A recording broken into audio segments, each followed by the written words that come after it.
నమస్తే, welcome to Disha TV. Telangana రాజకీయాల్లో ఇప్పుడు ఒక సంచలన వార్త చక్కర్లు కొడుతుంది. రాజకీయాల్లో ఎదగాలి, సమాజంలో గుర్తింపు తెచ్చుకోవాలి అనుకునే ప్రతి లీడర్కు నామినేటెడ్ పదవి అనేది ఒక కల్పవృక్షం లాంటిది. కార్పొరేషన్ పదవో, వైస్ చైర్మన్ పదవో వస్తే ఇక వారి పొలిటికల్ కెరియర్ నెక్స్ట్ లెవెల్కు వెళ్తుందని ఆశపడడం సహజం. అయితే లీడర్ల ఆశను, ఆ బలహీనతను కాంగ్రెస్ పార్టీలోని కొందరు నేతలు క్యాష్ చేసుకునే పనిలో పడ్డారు. మీకు కార్పొరేషన్ చైర్మన్ పదవి ఇప్పిస్తాం, మాకు ఇంత ఇచ్చుకోండి అంటూ పెద్ద ఎత్తున వసూళ్ల పర్వానికి తెరలేపినట్లు ప్రచారం జరుగుతుంది. ఇటీవలే రాష్ట్రంలో దాదాపు 37 కార్పొరేషన్ల పదవీ కాలం ముగిసింది. వాటితో పాటు ఖాళీగా ఉన్న మరికొన్ని సంస్థలకు చైర్మన్లు, వైస్ చైర్మన్లను నియమించడానికి ప్రభుత్వం, కాంగ్రెస్ పార్టీ కసరత్తు మొదలుపెట్టాయి. జాబితాలు కూడా సిద్ధమవుతున్నాయని టాక్ నడుస్తుంది. అయితే ఇక్కడే అసలు ట్విస్ట్ ఉంది. ఒక్కో నామినేటెడ్ పదవి కోసం దాదాపు 50 మందికి పైగా ఆశావాహులు పోటీ పడుతున్నారు. ఈ విపరీతమైన డిమాండ్ను చూసి కొందరు మధ్యవర్తులు, సీనియర్ లీడర్లు రేట్లు ఫిక్స్ చేశారట. ఒక్కో పదవికి కనీసం 50 లక్షల నుండి డిమాండ్ మొదలవుతుందని ఇన్సైడ్ టాక్.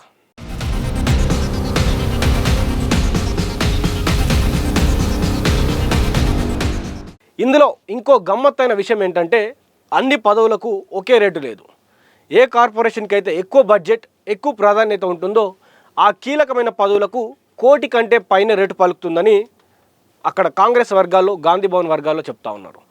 పదవి గ్యారంటీగా వస్తుందనే నమ్మకం లేకపోయినా ఎలాగైనా సరే సీటు దక్కించుకోవాలనే కసితో చాలామంది ఆశావాహులు ఈ బ్రోకర్ల మాటలు నమ్మి ఆకర్షితులవుతున్నారు. చేతిలో డబ్బులు పెడితే పదవి పక్కా అని నమ్మిస్తున్నారు కొందరు పెద్ద మనుషులు. సాధారణంగా పదవి కోసం నాయకులు తమకు తెలిసిన మంత్రులు, ఎమ్మెల్యేలు లేదా ఎంపీల చుట్టూ తిరుగుతుంటారు. వారి సిఫార్సు లేఖలు, ఏదైతే మినిస్టర్ రికమెండేషన్ లెటర్స్ కావచ్చు, అవన్నీ తీసుకుంటారు. అంతటితో ఆగకుండా కొందరు లీడర్లు ఢిల్లీకి వెళ్ళి ఏఐసిసి నేతలతో జైపూర్, లండన్ అంటూ లాబింగ్ చేయించి రాష్ట్ర ముఖ్య నేతలకు ఫోన్లు కూడా చేయిస్తున్నారు.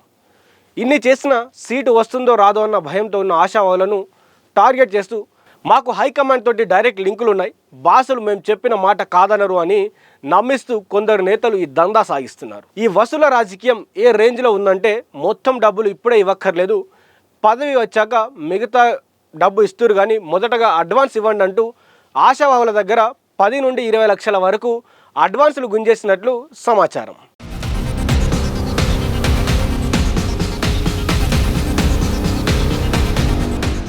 ఈ దందాలో కొందరు ఢిల్లీలోని ఏఐసిసి నేతల పేర్లు వాడుతుంటే మరికొందరు ఇక్కడ పిసిసిలోని కీలక నేతల పేర్లు, ప్రభుత్వంలోని పెద్దల పేర్లను చెప్పి వసూలు సాగిస్తున్నారట. అయితే పాపం డబ్బులిచ్చి మోసపోతున్నామని గ్రహించిన కొందరు లీడర్లు ఈ వ్యవహారంపై కాంగ్రెస్ అధిష్టానానికి, అటు ప్రభుత్వ పెద్దలకు భారీగా ఫిర్యాదులు చేశారు. తమ పేర్లు వాడుకుంటూ కొందరు నాయకులు బ్లాక్ మార్కెట్లో పదవులు అమ్ముకుంటున్నారనే విషయం తెలుసుకున్న పార్టీ హైకమాండ్ ఒక్కసారిగా కూడా అలర్ట్ అయింది. నామినేట్ పదవుల పేరుతో జరుగుతున్నటువంటి ఈ దందా వెనుక ఉన్నదెవరు, ఏ నేతలు ఇందులో భాగ్యస్వామ్యంగా ఉన్నారు అనే విషయాలపై ఇప్పుడు పార్టీ, ప్రభుత్వ పెద్దలు లోతుగా ఆరా తీస్తున్నట్లు తెలుస్తూ ఉంది. చూశారుగా, ప్రజాసేవ చేయడానికి ఇచ్చేటువంటి నామినేటెడ్ పదవులను కూడా కొందరు నేతలు ఎలా వ్యాపారంగా మార్చేశారో.